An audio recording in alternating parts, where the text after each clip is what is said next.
guys. So this is the first installment of Bedtime Story Chapter Book with Pierson Branch Library. I am Marianne Minchell. I'm the librarian. And I'm just missing all of you patrons, young and old. Been doing everything that I can to make everybody feel like we are still here and we're still here for you. And so as long as the library is closed, I will do 10 minutes of reading and post it to the library's Facebook page. And we'll try and do that a couple of times a week. You just got to watch for it, and we'll post them when we can. I'm going to read a chapter book, a junior chapter book. It's a bit of an old-time novel, one of my old favorites from a kid, Little House in the Big Woods by Laura Ingalls Wilder. And this book has been granted to the public domain by the creator, so there's no copyright on this book. Okay, let's get started. Little House in the Big Woods by Laura Ingalls Wilder. Chapter 1. Little House in the Big Woods. Once upon a time, 60 years ago, a little girl lived in the big woods of Wisconsin, in a little gray house made of logs. The great, dark trees of the big woods stood all around the house, and beyond them were other trees, and beyond them were more trees. As far as a man could go to the north in a day, or a week, or a whole month, there was nothing but woods. There were no houses. There were no roads. There were no people. There were only trees and the little wild animals who had their homes among them. Wolves lived in the big woods, and bears, and huge wild cats. Muskrats and mink and otter lived by the streams. Foxes had dens in the hills, and deer roamed everywhere. To the east of the little log house and to the west, there were miles upon miles of trees, and only a few little log houses scattered far apart in the edge of the big woods.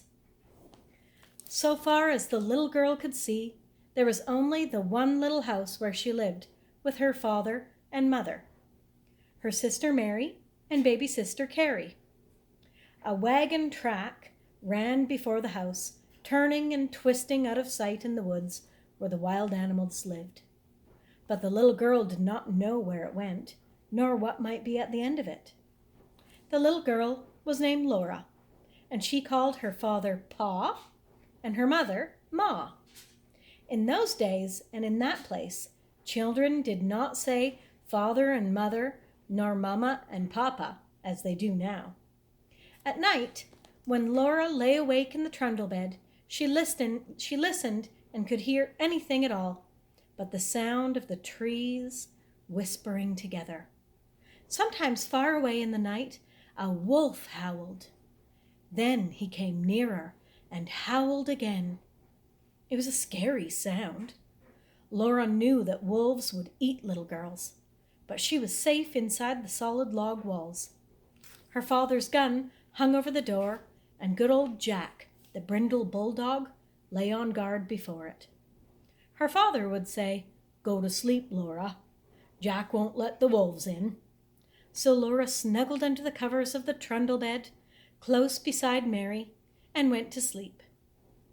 One night, her father picked her up out of bed and carried her to the window so that she might see the wolves. There were two of them sitting in front of the house.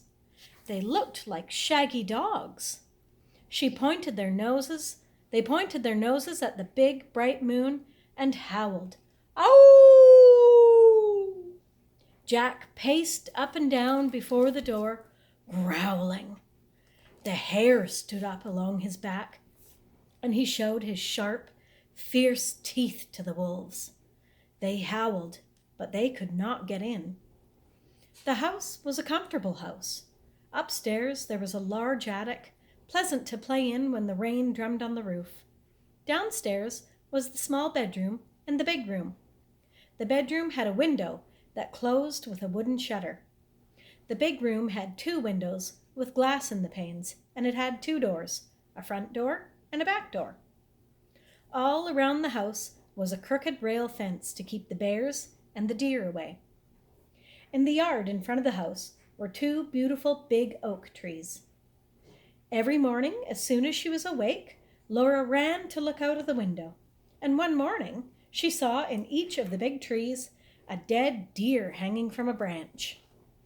Pa had shot the deer the day before, and Laura had been asleep when he brought them home at night and hung them high in the trees so the wolves could not get the meat. That day, Pa and Ma and Laura and Mary had fresh venison for dinner. It was so good that Laura wished she could eat it all. But most of the meat had to be salted and smoked and packed away to be eaten in the winter. For winter was coming. The days were shorter, and frost crawled up the window panes at night. Soon the snow would come. Then the log house would be almost buried in snowdrifts, and the lake and the streams would freeze. In the bitter cold weather, Pa could not be sure of finding any wild game to shoot for meat. The bears would be hidden away in their dens, where they slept soundly all winter long. The squirrels would be curled in their nests in hollow trees, with their furry tails wrapped snugly around their noses.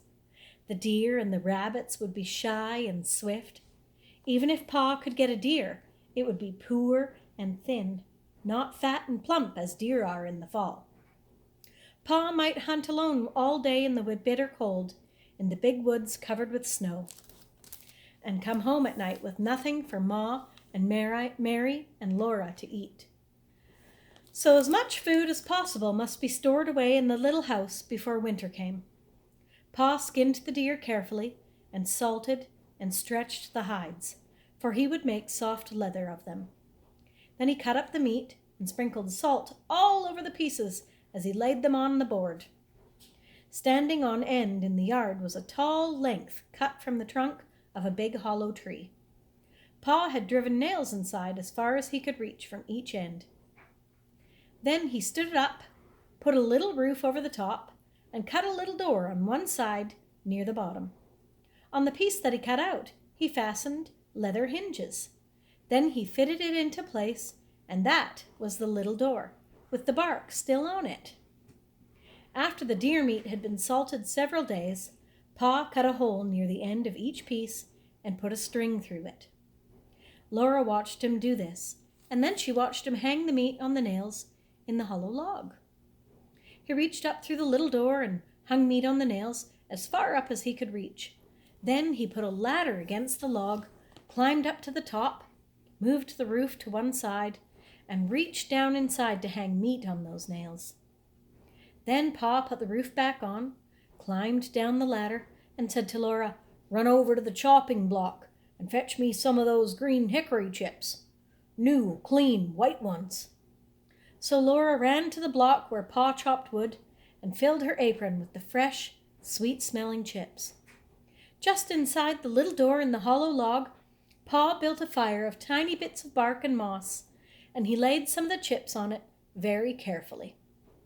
Instead of burning quickly, the green chips smoldered and filled that hollow log with thick, choking smoke.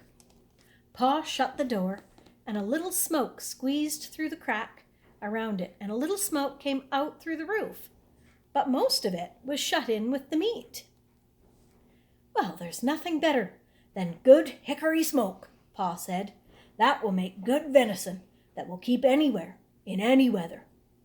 Then he took his gun, and slinging his axe on his shoulder, he went away to the clearing to cut down some more trees. Laura and Ma watched the fire for several days. When smoke stopped coming through the cracks, Laura would bring more hickory chips, and Ma would put them on the fire under the meat. All the time there was a little smell of smoke in the yard, and when the door was opened, a thick, smoky, meaty smell came out. At last, Pa said the venison had smoked long enough. Then they let the fire go out, and Pa took all the strips and pieces of meat out of the hollow tree. Ma wrapped each piece neatly in paper and hung them in the attic, where they could keep safe and dry. One morning, Pa went away before daylight with the horses and wagon, and that night he came home with a wagon load of fish. The big wagon box was piled full, and some of the fish were as big as Laura. Pa had gone to Lake Pepin and caught them all with a net. Ma cut large pieces of flaky white fish, without one bone, for Laura and Mary. They all feasted on the good, fresh fish. And they all did not eat fresh. All they did not eat fresh was salted down in barrels for the winter. Pa owned a pig. It ran wild in the big woods, living on acorns and nuts and roots. Now he caught it and put it in a pen made of logs to fatten. He would butcher it as soon as the weather was cold enough to keep the pork frozen. Once in the middle of the night, Laura woke up and heard the pig squealing. Pa jumped out of bed, snatched his gun from the wall, and ran outdoors. Then Laura heard the gun go off, once, twice. When Pa came back, he told what had happened. He had seen a big black bear standing beside the pig pen. The bear was reaching into the pen to grab the pig, and the pig was running and squealing. Pa saw this in the starlight, and he fired quickly. Bang! But the light was dim, and in his haste, he missed the bear. The bear ran away into the woods, not hurt at all. Laura was sorry Pa did not get the bear. She liked bear meat so much. Pa was sorry too, but he said, "Anyway, I saved the bacon." The garden behind the little house had been growing all summer. It was so near the house that the deer did not jump the fence and eat the vegetables in the daytime, and at night Jack kept them away. Sometimes in the morning there were little hoof prints among the carrots and the cabbages, but Jack's tracks were there too, and the deer had jumped right out again. Now the potatoes and carrots, the beets and turnips and cabbages were gathered and stored in the cellar, for freezing nights had come. Onions were made into long ropes braided together by their tops, and then were hung in the attic, beside wreaths of red peppers strung on threads. The pumpkins and the squashes were piled in orange and yellow and green heaps in the attic's corners. The barrels of salted fish were in the pantry, and yellow cheeses were stacked on the pantry shelves. Then one day, Uncle Henry came riding out of the big woods. He had come to help Pa butcher. Ma's big butcher knife was already sharpened, and Uncle Henry had brought Aunt Polly's butcher knife. Near the pig pen, Pa and Uncle Henry built a bonfire and heated a great kettle of water over it. When the water was boiling, they went to kill the hog. Then Laura ran and hit her head on the bed and stopped her ears with her fingers so she could not hear the hog squeal. "Oh, it doesn't hurt 'em, Laura," Pa said. "We do it so quickly." But she didn't want to hear him squeal. In a minute, she took one finger cautiously out of an ear and listened. The hog had stopped squealing. After that, butchering time was great fun. It was such a busy day with so much to see and do. Uncle Henry and Pa were jolly, and there would be spare ribs for dinner, and Pa had promised Laura and Mary the bladder and the pig's tail. As soon as the hog was dead, Pa and Uncle Henry lifted it up and down in the boiling water till it was well scalded. Then they laid it on a board and scraped it with their knives, and all the bristles came off. After that, they hung the hog in a tree, took out the insides, and left it hanging to cool. When it was cool, they took it down and cut it up. There were hams and shoulders, side meat, and spare ribs and belly. There was the heart and the liver and the tongue, and the head to be made into head cheese, and the dishpan full of bits to be made into sausage. The meat was laid on a board in the back door shed, and every piece was sprinkled with salt. The hams and the shoulders were put to pickle and brine, for they would be smoked like the venison, in the hollow log. "You can't beat hickory-cured ham," Pa said. He was blowing up the bladder. It made a little white balloon, and he tied the end tight with a string and gave it to Mary and Laura to play with. They could throw it into the air and spat it back and forth with their hands, or it would bounce along the ground and they could kick it. But even better fun than a balloon was a pig's tail. Pa skinned it for them carefully, and into the large end he thrust a sharpened stick. Ma opened the front of the cook stove and raked hot coals out into the iron hearth. Then Laura and Mary took turns holding the pig's tail over the coals. It sizzled and fried, and drops of fat dripped off it and blazed on the coals. Ma sprinkled it with salt. Their hands and their faces got very hot, and Laura burned her finger. But she was so excited she didn't care. Roasting the pig's tail was such fun that it was hard to play fair taking turns. At last it was done. It was nicely browned all over, and how good it smelled. They carried it into the yard to cool it, and even before it was cool enough, they began tasting it and burned their tongues. They ate every little bit of meat off the bones, and then they gave the bones to Jack. And that was the end of the pig's tail. There would not be another one till next year. Uncle Henry went home after dinner, and Pa went away to his work in the big woods. But for Laura and Mary and Ma, butchering time had only begun. There was a big deal for Ma to do, and Laura and Mary helped her. All that day and the next, Ma was trying out the lard in big iron pots on the cook stove.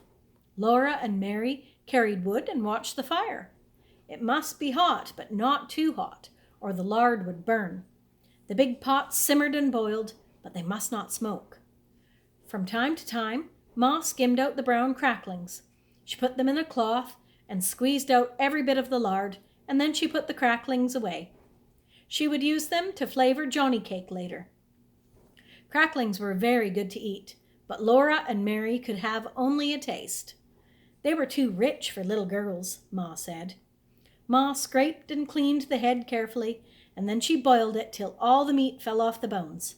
She chopped the meat fine with her chopping knife in the wooden bowl. She seasoned it with pepper and salt and spices, and then she mixed the pot liquor with it and set it away in a pan to cool. When it was cool, it would cut in slices, and that was head cheese. The little pieces of meat, lean and fat, had been cut off the large pieces. Ma chopped and chopped until it was all chopped fine. She seasoned it with salt and pepper and with dried sage leaves from the garden. Then with her hands she tossed and turned it until it was well mixed, and she molded it into balls. She put the balls in a pan out in the shed where they would freeze and be good to eat all winter. That was the sausage. When butchering time was over, there were the sausages and the head cheese, the big jars of lard, and the keg of white salt pork out in the shed, and in the attic hung the smoked hams and shoulders. The little house was fairly bursting with good food stored away for the long winter. The pantry and the shed and the cellar were full, and so was the attic. Laura and Mary must play in the house now, for it was cold outdoors, and the brown leaves were all falling from the trees. The fire in the cook stove never went out. At night, Pa banked it with ashes to keep the coals alive till morning. The attic was a lovely place to play. The large, round, colored pumpkins made beautiful chairs and tables. The red peppers and the onions dangled overhead, and the hams and the venison hung in their paper wrappings, and all the bunches of dried herbs, the spicy herbs for cooking, and the bitter herbs for medicine, gave the place a dusty, spicy smell. Often the wind howled outside with a cold and lonesome sound. But in the attic, Laura and Mary played house with the squashes and the pumpkins, and everything was snug and cozy. Mary was bigger than Laura, and she had a rag doll named Nettie. Laura had only a corn cob wrapped in a handkerchief, but it was a good enough doll. It was named Susan. It wasn't Susan's fault that she was only a corn cob. Sometimes Mary let Laura hold Nettie, but she did it only when Susan couldn't see. The best times of all were at night. After supper, Pa brought his traps in from the shed to grease them by the fire. He rubbed them bright and greased the hinges of the jaws and the springs of the pans with a feather dipped in bear's grease. There were small traps and middle-sized traps and great bear traps with teeth in their jaws that Pa said would break a man's leg if they shut onto it. While he greased the traps, Pa told Mary and Laura little jokes and stories, and afterward he would play his fiddle. The doors and windows were tightly shut, and the cracks of the window frames stuffed with cloth to keep out the cold.